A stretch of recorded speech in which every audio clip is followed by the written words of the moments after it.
Самсу готовят очень по-разному. Готовят слоеную самсу, готовят самсу в духовке. Я хочу сегодня приготовить настоящую самсу в настоящем тандыре. А для этого понадобится особое тесто. На 2 килограмма муки 2 чайные ложки соли. Это уж как минимум. 640 миллилитров воды. То есть на каждый килограмм муки только 320 граммов воды. А еще по 70 грамм растопленного жира на каждый килограмм муки. Вот здесь 140 грамм. Можно взять жир бараний. Будет очень вкусно. А это жир утиный. Потому что сегодня я хочу приготовить особую самсу, которую, я думаю, никто до меня не готовил. То есть сегодня премьера. Тесто должно получиться изрядно таким. Поэтому если есть тестомес, пусть помогает.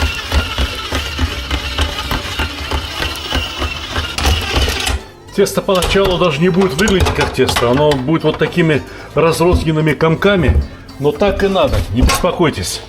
Перекладывайте тесто на стол и вот дальше ручками. А точнее 2 руками и всем весом. Даже вот так лучше, одним кулаком. Слепить, постараться, чтобы получилось что-то одно целое.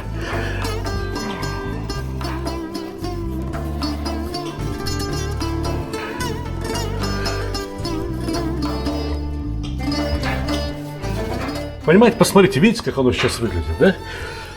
И вот теперь так разминаем в плоскость, складываем вдвое и еще раз. Держите, одной рукой давите, а другой держите запястье, чтобы не вывихнуть. И не ожидайте, что у вас сразу с самого начала получится что-то похожее на один целый комок теста. Нет, его надо завернуть в целлофан и убрать в холодильник. Пусть вызревает.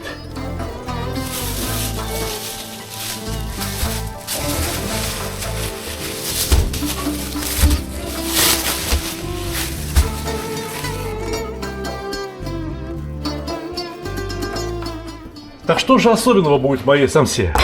Особенно будет начинка. Это утиные ножки, которые я собираюсь отправить в самсу практически целиком. Каждая бедрышко весит грамм по 200-250. Вот эта косточка, я думаю, лишняя. Поэтому ее просто-напросто вырезаем.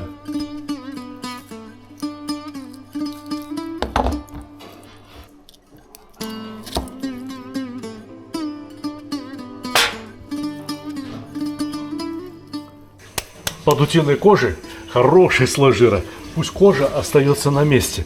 А вот здесь, где толстое мясо, просто делаем надрезы. Но ни в коем случае не прорезаем саму шкуру. Уточку присолить, поперчить, может быть даже добавить немного острого перца. Вот такими хлопьями. Ну и самса без лука это не самса. Поэтому добавляем как следует лук. Но все, для кого слова самса, манты не пустой звук, знают, что в манты, например, хорошо добавить тыкву. И в самсу можно добавить кое-что интересное. А я решил добавить в мою самсу мушмулу. Знаете, что это такое? Вот не знаю, как его назвать. Не то плод, не то ягода. Внутри косточки. Вытащили косточки и нарезали кубиками. Теперь то, что у нас получилось, сворачиваем в конвертик. Придаем ту форму, которая свойственна для утиной ножки.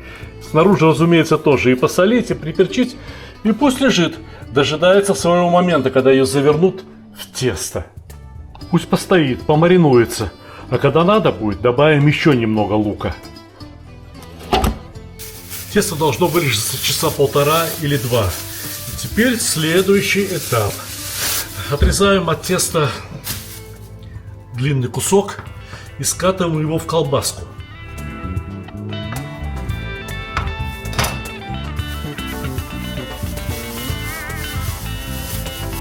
Нарезаем батончики весом примерно по 120 грамм.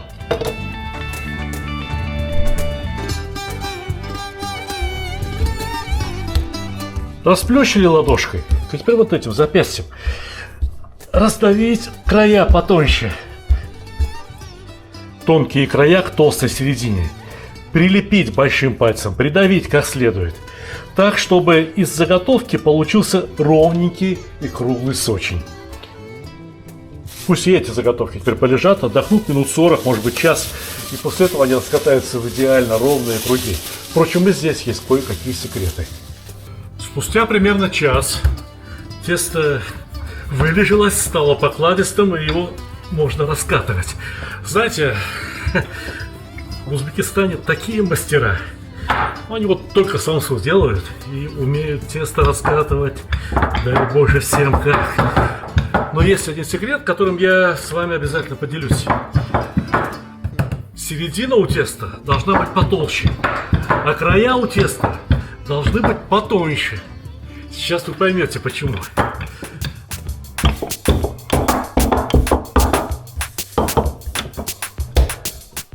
Лист теста побольше ладони, потому что утиная ножка, это, я вам скажу, вещь. Доложите еще немного лука, потому что то, что здесь, явно недостаточно. Ножка весит граммов 200, и лука должно быть хотя бы граммов 50-60.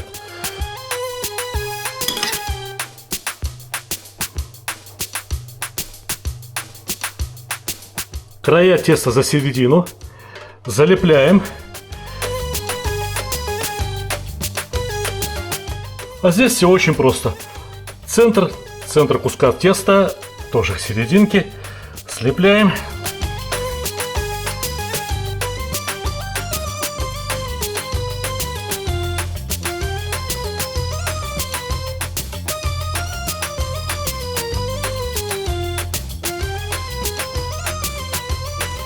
Ну и прям вот так в тандыр. Вот здесь самое толстое место у теста. Понятно, почему мы так раскатывали? Хочу показать и объяснить, как устроен мой тандыр. Это не совсем простой тандыр. Во-первых, у него тяжелая каменная крышка. Выстроен он из очень такого объемного толстого кирпича. И вот здесь у него есть топка. В обычных тандырах никаких топок здесь не бывает. А вот здесь есть поддувало, которым можно отрегулировать нагрев внутри тандыра. Сейчас дрова отсюда мы уберем, потому что тандыр достаточно горячий. Сейчас здесь уже 200 градусов, а для выпечки самсы необходимо, чтобы было 225. Еще один термометр показывает, насколько глубоко протоплен тандыр. Ну, запас тепла достаточный. Будет жарко примерно часа полтора-два, хотя столько не надо, достаточно 45 минут.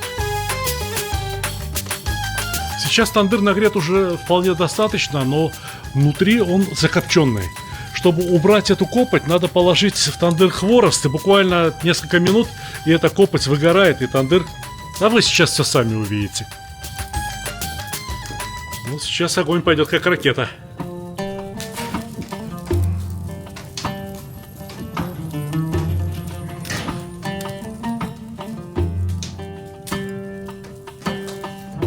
Вот, тандырчик уже стал чистеньким, видите?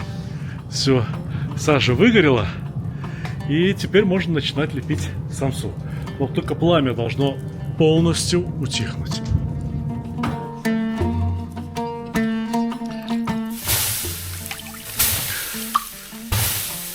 Немного обрызгаем стенки. Для чего это делается? Чаще всего для того, чтобы подрегулировать температуру.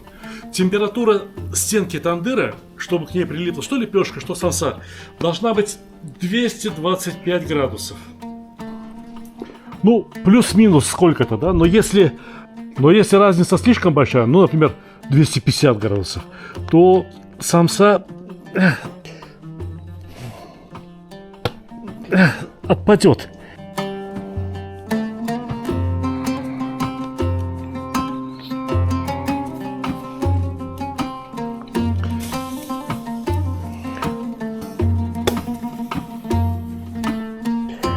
Ух!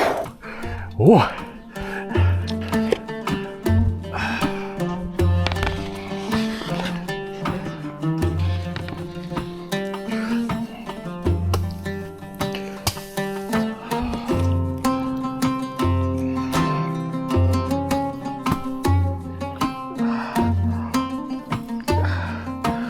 О, отходи.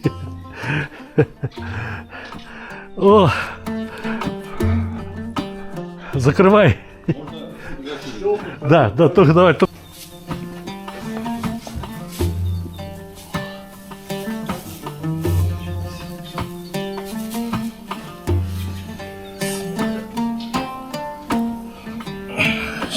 Вот. Накрыли крышкой. Крышка тоже нагрета как следует. И под крышку подложили мокрую тряпку, чтобы не терять, во-первых, пар, не терять запах, не терять жар. Ждем минут 45. Открыли. Самса уже, в принципе, готова, но еще, знаете ли, не румянится. И для того, чтобы самса зарумянилась, необходимо в тандыр побрызгать водой. Кажется удивительным, как это так. Вода остужает тандыр, а на самом деле нет. На самом деле в тандыре сейчас будет влажно, и через пар тепло будет передаваться тесту. И тесто очень-очень быстро зарумянится, станет таким, как надо. Уф.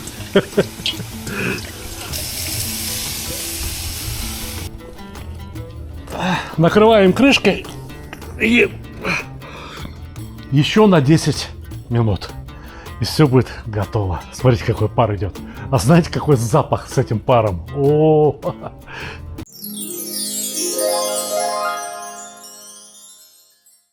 Книга-видеобук составлена по лучшим рецептам моего канала на YouTube. Все мои книги напечатаны с наивысшим качеством. Иллюстрации очень хорошие. А эта книга может стать пособием для создания семейного меню. Здесь рассказано именно о тех блюдах, заготовках, вареньях, десертах, которые не сходят с нашего стола круглый год. Для блюд марокканской кухни понадобятся те же самые продукты и специи, что есть и у нас. Но блюда и вкусы очень необычные, абсолютно новые. И про шашлык я могу рассказать столько нового, столько необычного, что вы будете удивлены. Да и в казане можно готовить не только плов. Казан – это настоящий рояль на кухне. Подробнейший самоучитель, как готовить в казане, как готовить вообще. Если вы все еще спорите о приготовлении плова, а кое-кто из ваших друзей знает единственный верный рецепт, открывайте эту книгу. Здесь десятки рецептов и подробнейшее кулинарное исследование. Книги можно заказать с автографом, за исключением вот этих малюток, потому что они на моющейся бумаге.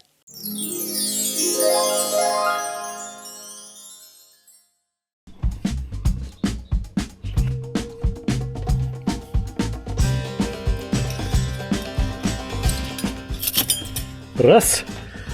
И готово.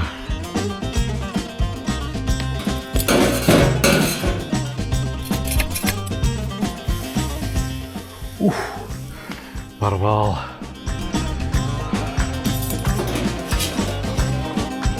Ну и, наконец, наши самса утиные ножки.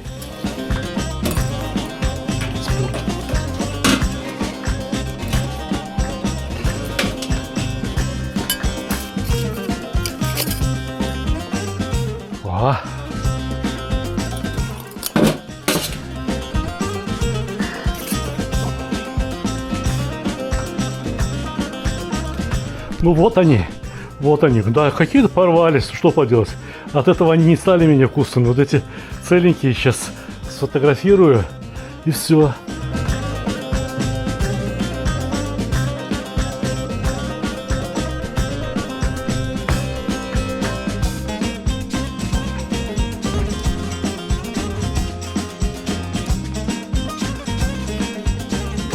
Ну что самса? Кто самсу не видел? Вот вам вид сверху, вот вам вид снизу. Но вы бы знали, вы бы только знали, до чего хорошо я знаю народ. Мне вот прям в депутаты пойти, что ли?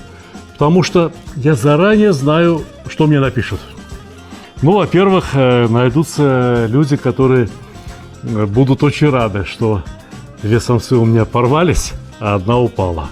Они будут рады не потому, что у них никогда не падает самса, а у них на самом деле никогда не падает, потому что они ее никогда не готовят. Но они будут рады за то, что у меня упала и порвалась. А часть других людей, ну некоторые, не все, Это, кстати, практически нормальные люди будут требовать у меня: а где разрез? Что там внутри самсы? А то же вот если не покажу разрез, то они самсу в жизни никогда не готовят, не кушать не будут. Посмотрите, что есть внутри. Вот она какая внутри, эта самса. Это, так сказать, самса с мясом, да? Но и сутка тоже разрезать. Не жалко вам самсу с утиной ножкой разрезать? Жестокосердные. Ладно, шучу. Конечно, разрежем. Ну, во-первых, сначала давайте полюбуемся ею. Не красота? Вот видите, ножка торчит. И все узнают, что это самса. Не просто так самса, а с утиной ножкой самса. Кстати говоря, вот как кушать самсу? Кто эту первую раскрыл, вот так ее и едят.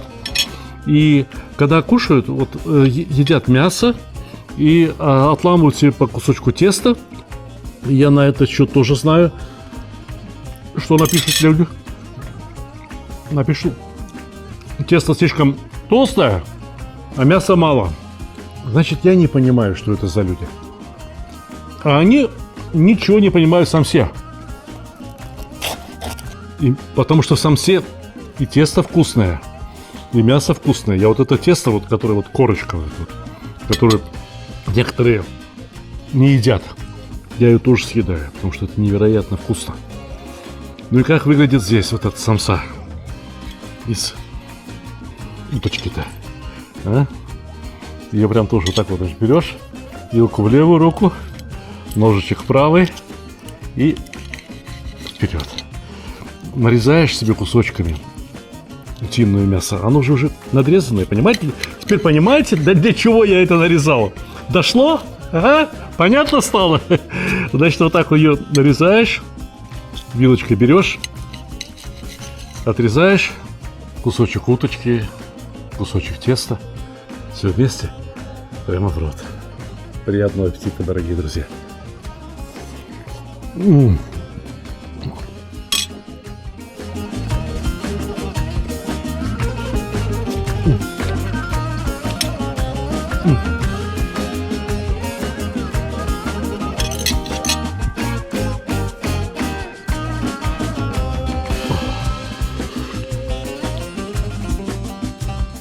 Горячо. Дай Бог всем хорошим людям.